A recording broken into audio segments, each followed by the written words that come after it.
Bienvenidos a Sin Fórmula Médica, el podcast de los expertos. No se trata de recetar, sino de informar, prevenir y conversar sin tabúes. Mi nombre es Jorge Lambis, yo soy urólogo y sexólogo clínico. Mi nombre es Angeli Bustos, soy ginecóloga y hoy hablaremos de cómo el deseo de embarazo puede afectar la sexualidad.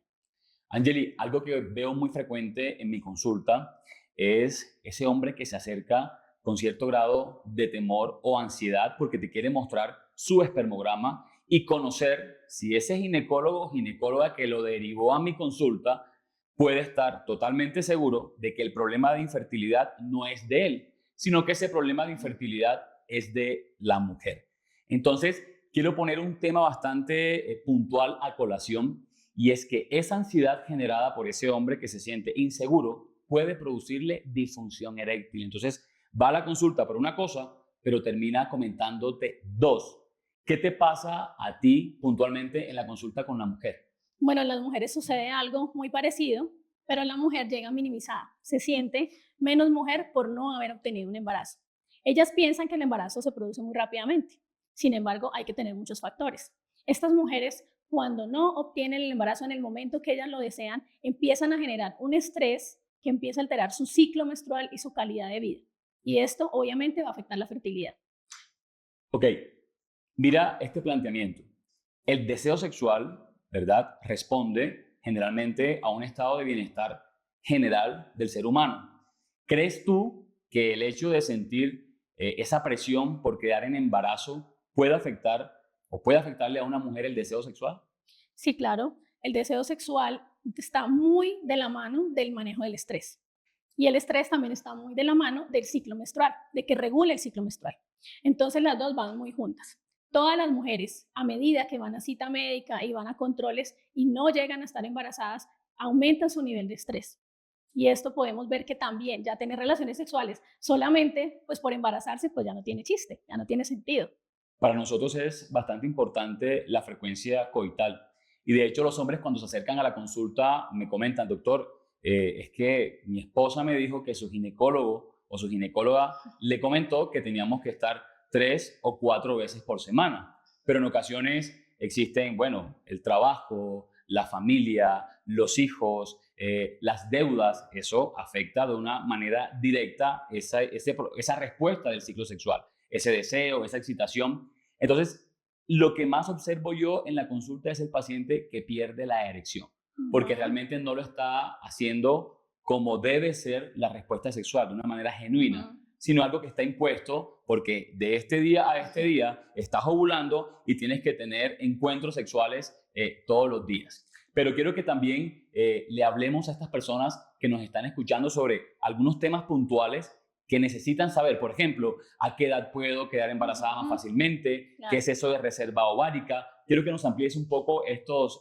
temas. Sí, gracias por contarlo y por traerlo a colación, porque es muy importante que las mujeres conozcan su ciclo menstrual y saber también que esto va a cambiar durante toda su vida. No siempre vamos a tener un ciclo muy rígido y tenemos la ventana ovárica, como tú bien lo has dicho, que es un periodo de tiempo donde las mujeres pueden quedar embarazadas, donde hay más probabilidad de quedar embarazadas. Entonces, esta ventana ovárica se mide contando 2 semanas antes de su primer día, donde está esperando que le llegue su menstruación, y dura más o menos 5 días, y que se supone que en ese momento va a ovular, y el siguiente día es el sexto día. Es decir, vamos a tener del día 9 al día 16 el riesgo de tener un embarazo, ¿no? Ok, perfecto. Por parte de los hombres, nosotros tenemos muy en cuenta lo que es la calidad espermática. Y quiero que quede algo muy claro. ¿Qué evaluamos en urología en un espermograma? ¿Y qué, qué evaluamos en urología en un espermograma? Empezamos a evaluar el recuento, que es esa cantidad de espermatozoides mínima que deben existir, que es alrededor de 15 millones. No quiere decir que porque ese hombre tenga 14 o 13 no va a embarazar. Sí. Es solo que la probabilidad va disminuyendo. Claro. Hay otras características que tiene el espermograma, como por ejemplo la morfología, su forma. Mira, necesitamos solo un 4% de una morfología normal para que ese espermatozoide llegue al óvulo y se dé el proceso de concepción. La vitalidad es otro parámetro también importante, que es qué cantidad están vivos. Y ojo, muy importante, y es algo que se afecta gradualmente por una condición que se denomina varicocele, es la motilidad progresiva. Cuando uno recibe un espermograma, observa varios ítems. Entre esos está la motilidad, que se divide en progresiva, en no progresiva o en inmóviles. Cuando observamos la progresiva hay que prestar muchísima atención porque existe un porcentaje mayor de 32 que nos permite o que nos garantiza que ese espermatozoide sea lo suficientemente funcional como para que llegue al óvulo y se pueda, por supuesto, concebir. Bueno, en ginecología también tenemos unos medidores uno es el ciclo menstrual, que sea un ciclo menstrual regular, nos da una alta probabilidad de que ella pueda ser fértil muy rápidamente. El segundo es la hormona antimoleriana. Esta hormona, entre más bajita, más riesgo de que no pueda obtener un embarazo. Y el tercero es el recuento de folículos. Los folículos ováricos los tomamos en cuenta entre 5 y 10 folículos, nos dice que tiene una mayor probabilidad de embarazarse. Para esos hombres que acuden a la consulta con esa incertidumbre, es importante que nosotros los evaluemos con un perfil metabólico y hormonal. Empezamos a mirar muchas hormonas, sabemos que la testosterona es esa hormona principal por excelencia masculina, pero existen otros metabolitos que interfieren en forma directa en que esa testosterona sea adecuada y por ende haya una producción adecuada de espermatozoides, como por ejemplo la insulina, como por ejemplo la glucosa, como por ejemplo el porcentaje de grasa. Por eso es tan importante los hábitos. Y aquí quiero mencionar algunos. Primero, hay que reconstituir o recomponer el porcentaje de masa muscular y el porcentaje de grasa. Hoy sabemos que entre más grasa, menos testosterona. Hay una serie de sustancias como por ejemplo las adiponectinas que tienen un papel importante en el desbalance de la insulina. Por tanto, todo ese eje hormonal de hipotálamo, hipófisis, gónadas que produce testosterona se daña si hay mucha grasa. La nicotina, malísima para el espermatozoide porque fragmenta su ADN y por ende crece ese espermatozoide sin movimiento, crece ese espermatozoide sin la facultad de tener una buena forma en aras de, obviamente, lograr la concepción.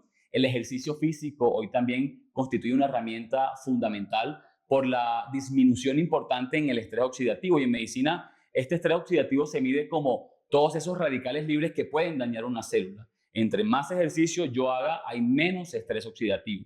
Así como también hoy en día importantísimo la suplementación. Hoy sabemos que los requerimientos nutricionales no abastecen o no son abastecidos por la comida diaria. Por eso yo les recomiendo a mis pacientes el zinc, el omega 3, el magnesio, precursores de hormonas sexuales en caso de ser necesitados, como la dihidroepiandrosterona. ¿Qué tienes en cuenta tú en el caso de la mujer? Sí, en el caso de la mujer, pues tenemos que ver algunas cosas hormonales, pero también tenemos que ver algunas estructurales. Sí, es muy importante evaluar el canal vaginal, el cuello uterino, si hay alteraciones uterinas, alteraciones en las trompas uterinas, que son las que finalmente van a comunicar el óvulo, ¿sí?, con el endometrio, y también las causas hormonales. En la mujer pasa algo que el ejercicio excesivo sí puede jugar un factor en contra, ¿sí?, porque esto nos puede dar una disfunción hipotalámico-hipoficiaria y puede tener episodios de amenorrea, ausencia de menstruación. Entonces, en la mujer sí nos toca regular un poco el ejercicio, el estrés y evaluar todas estas capas. Tenemos en cuenta también que la contaminación ambiental, los óvulos son muy sensibles, los folículos, a la contaminación ambiental y pueden afectar su crecimiento. La alimentación sin duda es súper importante en la mujer, porque todo lo que ella pueda tener y pueda ingerir como antioxidante le va a mejorar muchísimo, muchísimo, como la coenzima Q10, por ejemplo, muchísimo esos óvulos, y no solamente la cantidad, sino la calidad, porque nosotras nacemos con unos números de óvulos ya contados y los vamos perdiendo en el transcurso de la vida hacia la menopausia. Yo te iba a hacer una pregunta precisamente que si te dijera, recomiéndanos una sustancia, pero la acabas de mencionar, Sí, que es la coenzima Q10. Por mi parte sí me gustaría mencionar el mioinositol, sí, que estoy seguro que ustedes también sí, también lo lo uso. usan para regular los ciclos, ¿verdad? Ujú. Hoy nosotros sabemos que el mioinositol constituye un elemento bastante importante para la movilidad del espermatozoide. Y parece mentira, pero cuando hago esta reconstitución del mioinositol, los pacientes mejoran sus parámetros espermáticos.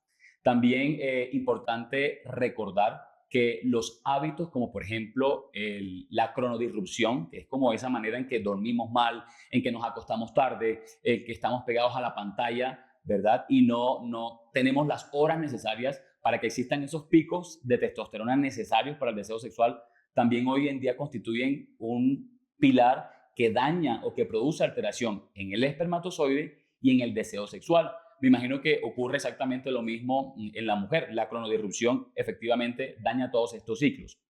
Eh, el varicocele como enfermedad masculina, que es esa dilatación de las venas espermáticas, daña el espermatozoide y es una causa de infertilidad. De hecho, cuando yo recibo a mi paciente y me dice, doctor, yo no he podido concebir, ya tengo más de un año sin poder concebir, porque en otras cosas ese es como el tiempo que uno tiene en cuenta para decir, este paciente merece ser estudiado. El examen que envío posteriormente es una ecografía. En esa ecografía, lo que busco generalmente es si existe un varicocele o no. Entonces, ese varicocele se divide en grado 1, grado 2 y grado 3. Generalmente voy a cirugía o llevo a cirugía a los pacientes con varicocele grado 2 o grado 3. Y efectivamente nos damos cuenta cómo al retirar esas venas que están dilatadas, a los 3-4 meses de repetir el espermograma, los parámetros mejoran. Y eso se da básicamente porque la temperatura que existe en ese momento cuando está el varicocele no es la adecuada para que haya una espermatogénesis. Por eso es importante operar al paciente con varicocele. ¿Qué referencias tienes tú o qué recibes tú usualmente en tu consulta diaria con respecto a estos temas? Bueno, cuando uno tiene una paciente y le hace un estudio y le explica bien los porcentajes de embarazo, se tranquiliza un poquito. Y ella puede llegar un momento en el que puede estar tan tranquila que puede obtener un embarazo espontáneamente. Sin embargo, vamos por etapas, evaluamos la parte hormonal y luego podemos realizar una histeroscopia para evaluar las trompas uterinas, obviamente la reserva ovárica, la antimuleriana, y ver sus antecedentes, porque si ya ha tenido de pronto algún embarazo y se ha perdido, puede ser un hallazgo muy importante. No es lo mismo la paciente que tiene infertilidad primaria, la paciente que tiene infertilidad secundaria.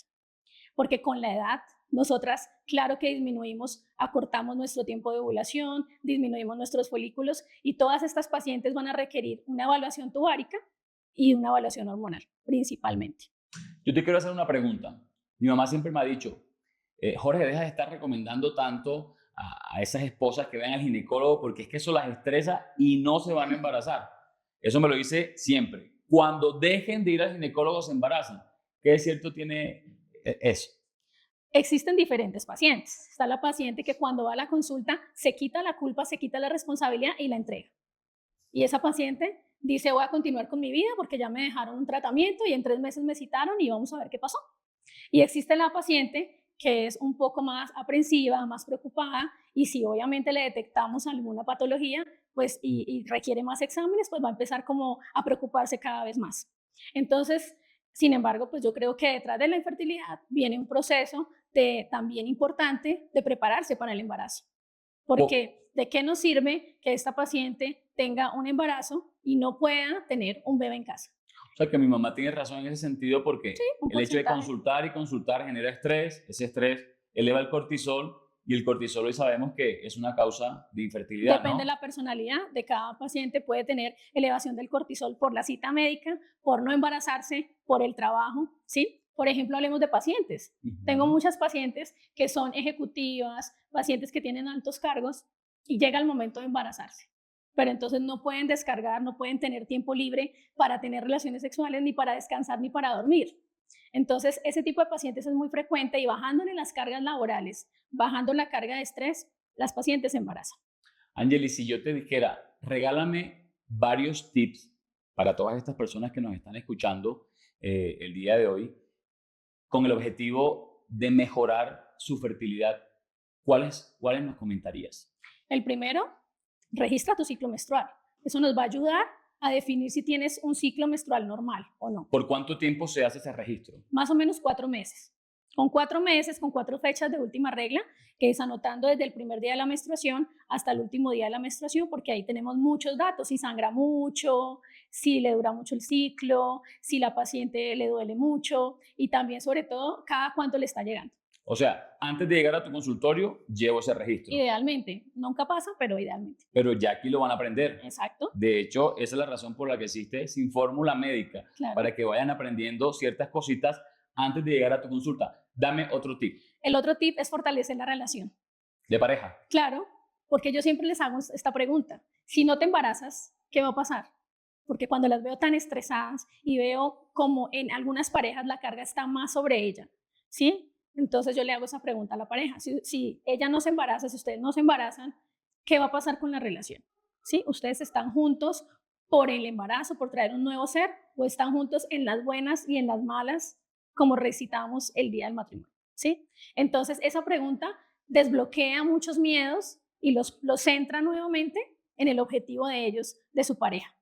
Creo que eso es muy importante independientemente del resultado. Tercero, El tercero, bueno, pues la alimentación. Todos sabemos que tenemos que alimentarnos bien, tener bajo los azúcares, comer más frutas, más verduras, la carne, que es muy importante. Cada día la gente come menos carne. Yo creo que el equilibrio de los nutrientes es importante. Sus 5 porciones de carne, de res, sus 5 porciones de pescado, sus 5 porciones de pollo y el huevito a la semana, repartiendo todos los nutrientes porque cada uno tiene su beneficio, sería muy importante. Obviamente incluir no embutidos, no licor y obviamente no cigarrillo. suplementación. Me gusta la suplementación con inositol, enzima Q10, vitamina D, súper importante. Hablemos entonces del hombre, ¿te parece? Sí, de una. A partir de este podcast, lo que quiero es que cuando me visiten por infertilidad, vayan con 2 espermogramas. Porque si vas a mi primera consulta y si ya cumples el primer criterio de tener 1 año, te voy a recetar un espermograma. Entonces, lo que dice la guía es, llevas un espermograma de un centro de fertilidad. Sí, claro. Y llevas un segundo espermograma también de un centro de fertilidad, puede ser separado de 4 semanas. Me hago uno hoy y me hago otro en un mes. Cuando yo recibo a este paciente con el espermograma y veo que existen ciertas alteraciones en los resultados, lo primero que hago es pedirle una ecografía, como lo dije anteriormente, para descartar varicocele. Pero aquí viene el tema, le haces la ecografía y te llega el paciente con una ecografía totalmente normal. No hay varicocele. Aprovecho para explicarles algo. Un 35% de las causas de infertilidad es idiopática. Ni la doctora ni yo vamos a saber por qué está sucediendo. Y simplemente lo que hacemos es cambiar los hábitos de vida, suplementar, hacer ejercicio, etcétera, etcétera, etcétera. De acuerdo a la OMS, se necesitan o se requieren 300 minutos semanales de actividad física para que esto cree un beneficio al cuerpo humano. Entonces, yo generalmente le entrego eso escrito al paciente. No solo lo verbalizo, sino que también se lo escribo en una fórmula médica para que lo tenga claro. Número 2, el espermatozoide sí o sí requiere elementos, oligoelementos, minerales y vitaminas. Entonces, me apoyo mucho del zinc, me apoyo mucho de la vitamina D, como lo explicabas ahora, porque hoy sabemos que unas concentraciones por encima de 40 tienen un efecto benéfico en las células masculinas y femeninas. Por eso es tan importante esa reposición. Hacerle su perfil metabólico y hormonal completo para mirar qué hay que reponer, si hay que hacer una reposición de testosterona también. Me gustó la parte en la que hablabas de la intimidad. Eso es importantísimo. Me gusta cuando en temas de fertilidad va la pareja. Sí. No me gusta cuando va separado. ¿Con qué tanta frecuencia acude el hombre con la mujer a tu consulta? En la mayoría de los casos. ¿Sí? En la mayoría de los casos las mujeres van en pareja y un pequeño porcentaje, que son todas esas mujeres que a veces tienen muchos miedos, que creen, que sienten culpa, pues, que creen que la causa de infertilidad de ellas, van solitas. La infertilidad, como tú bien lo explicabas, no solamente es de las mujeres, también es de los hombres. Y eso les explico yo a mis pacientes, que no siempre tiene que ser ella la que tiene el diagnóstico de infertilidad, sino que un 30, más o menos 30, tú me corregirás, 30% más o menos de los hombres, y la inexplicada, que es la que tú acabas de mencionar. Angeli, ¿qué te pareció esta información que estamos hoy discutiendo? Me parece muy linda porque las parejas pueden entender que hay formas de ayudarlos, que no están solos y que además esta información es tan amplia que puede ser que tengan un proceso muy bonito también, ¿no? Definitivamente, hacerte cargo del embarazo o de la concepción es cuidar tu vida sexual. Lo que pasa en tu cuerpo y tu mente se refleja en tu intimidad y los planes de familia. Esto es Sin Fórmula Médica. Si tienes dudas, escríbenos un DM a @sinformulamédica y no olvides conectarte todos los martes a las 6 p.m. a través de YouTube en Sin Fórmula Médica.